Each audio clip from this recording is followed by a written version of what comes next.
What's up, everybody? Welcome back to another video on my YouTube channel. And this is a very impromptu video because we have some breaking news as it pertains to the NBA. Donovan Mitchell has finally been traded. He's not on the Jazz anymore. He has been traded to the Cleveland Cavaliers in exchange for Colin Sexton, Lauri Markkanen, Ochai Agbaji, and basically 5 first-round picks because the Cavs are sending Utah 3 first-round picks and they have 2 pick swaps. So obviously we knew that this was something that was going to be on the horizon. We saw earlier in the week Donovan Mitchell remove Utah Jazz guard from his Twitter bio, whatever stock you want to put into that.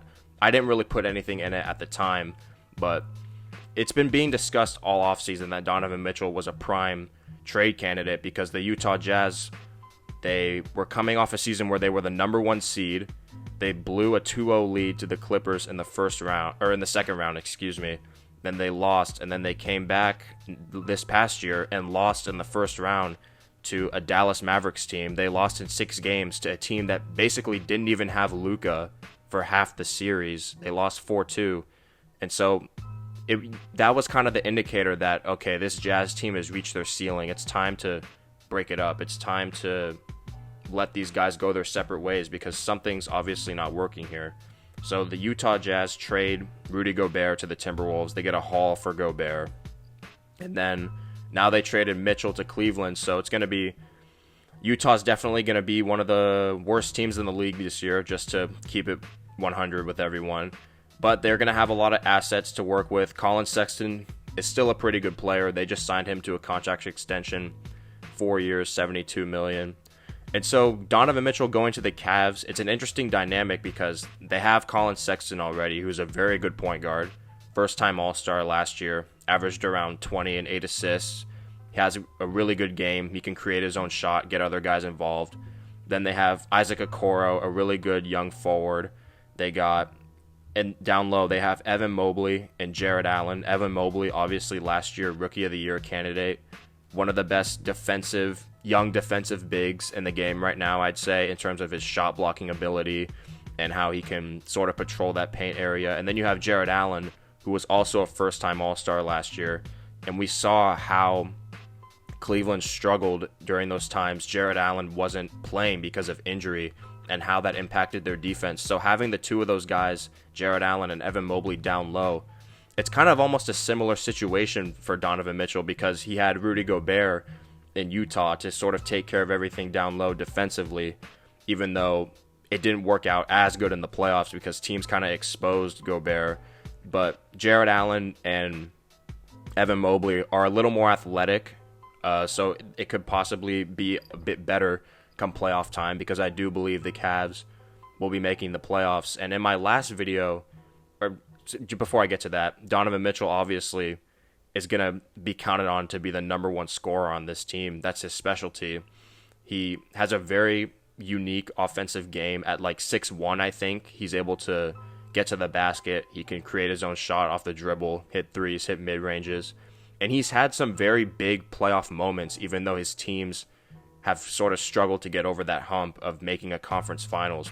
In his rookie year, obviously, he was a part of that Jazz team that knocked off the Oklahoma City Thunder that had Russell Westbrook, Paul George, and Carmelo Anthony, sort of a quote-unquote super team, if you will. The Jazz were a 6 seed, and Oklahoma City was a 3 seed, and Utah upset them in 6 games. And so that was sort of the breakout moment for Donovan Mitchell. He had a really good rookie year. I thought he should have won Rookie of the Year. But that was sort of the moment that had everyone saying, okay, this guy could maybe be a star in this league one day.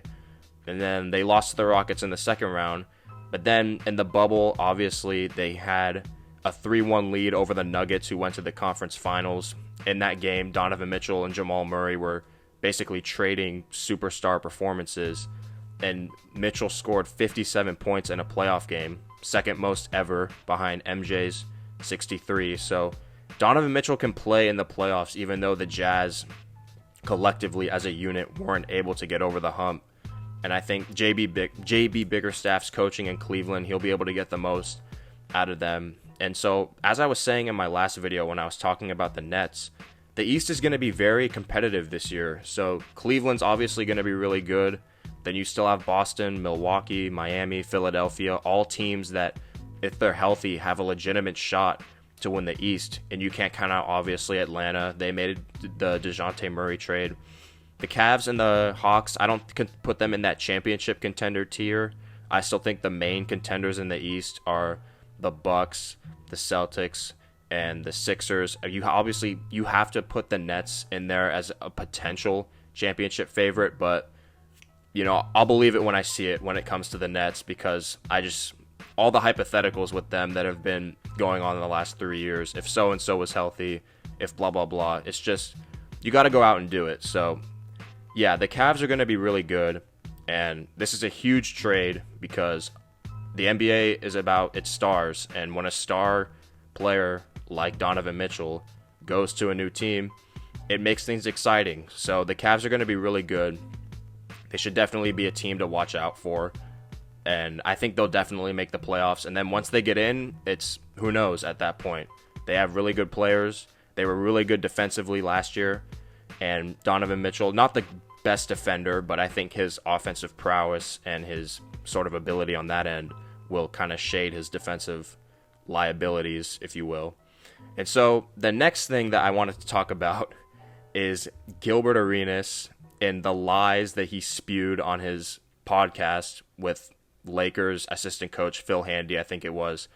They didn't explicitly say his name, but they were talking about how Giannis, two-time MVP, Defensive Player of the Year, already an NBA champion, named one of the 75 best NBA players of all time. Out of all the NBA players ever, he was named one of the 75 greatest players of all time, and he's only 27 years old, that same Giannis.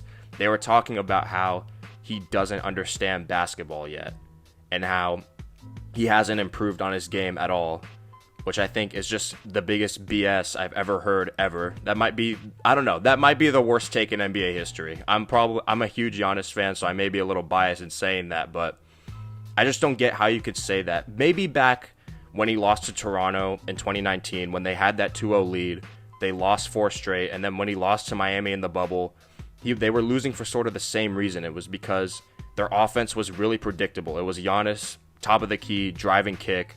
That was all they were doing, and Giannis sort of didn't understand how to adjust to those defenses. The wall, right? That's what they call it, the Giannis wall. Put all your best defenders and keep him out of the paint when he starts at the three-point line. But then you saw in the 2021 playoffs, you saw him hitting mid-range shots. You saw him posting up. You saw him hitting a three every now and then. And I just don't get how you can look at his numbers in that series versus the Raptors. They weren't good. His shooting percentage was terrible, at least below his standards. His numbers were down dramatically across the board. Same thing with the Heat. But then you look at how well he performed in the 2021 playoffs. He had 40 in Game 7 against the Nets. He had 2 40-point games against the Suns and a 50-point closeout game. So I don't get how you can look at that and say that he hasn't improved at all. And then even this past season, you could tell in the regular season he was getting more comfortable with his mid-range shot. The threes, I don't think he's ever going to be a great three-point shooter. You just have to accept that reality. But he can hit 1 or 2 every game if you leave him wide open, which is what defenses will do. And I think they will do that for the rest of his career, no matter how good of a three-point shooter he becomes, because you'll always take him shooting threes versus him dominating you in the paint. That's just how they're going to play him. And so if he's going to be left wide open, he can make 1 or 2 3-pointers a game at like 30-ish%, which for a guy like that, it's respectable. It's not good. It's honestly like way below average, but it's respectable. He can burn you with 1 or 2 3-pointers a game. So I don't know. I just thought that was a very bad and foolish take from Gilbert Arenas. And I don't know. Giannis's game gets critiqued a lot, but he's just going to keep dominating and he'll keep getting better. And you can make an argument that if Chris Middleton was healthy, they would have repeated as champions. You can believe whatever you want. That's what I believe would have happened, but you never know. And so we'll obviously look out for Giannis this year because he always keeps improving on his game, and I think he'll find some aspect to get better at, whether it's playmaking, shooting. His free throw shooting was better last year. I don't know why people don't acknowledge that. Free throw shooting, mid-range shooting, three-point shooting, whatever. He's already an elite defender too, so it's like I don't really get what people are saying, but yeah, that's it for this video. Let me know your thoughts on the Donovan Mitchell trade and whether or not the Cavs are title contenders. And let me know what you think about Gilbert Arenas and what he said about Giannis. Does Giannis have skill? Let me know what you think about that. And yeah, thank you for watching this video, and make sure to find my other content that will be linked in the description. Have a nice day.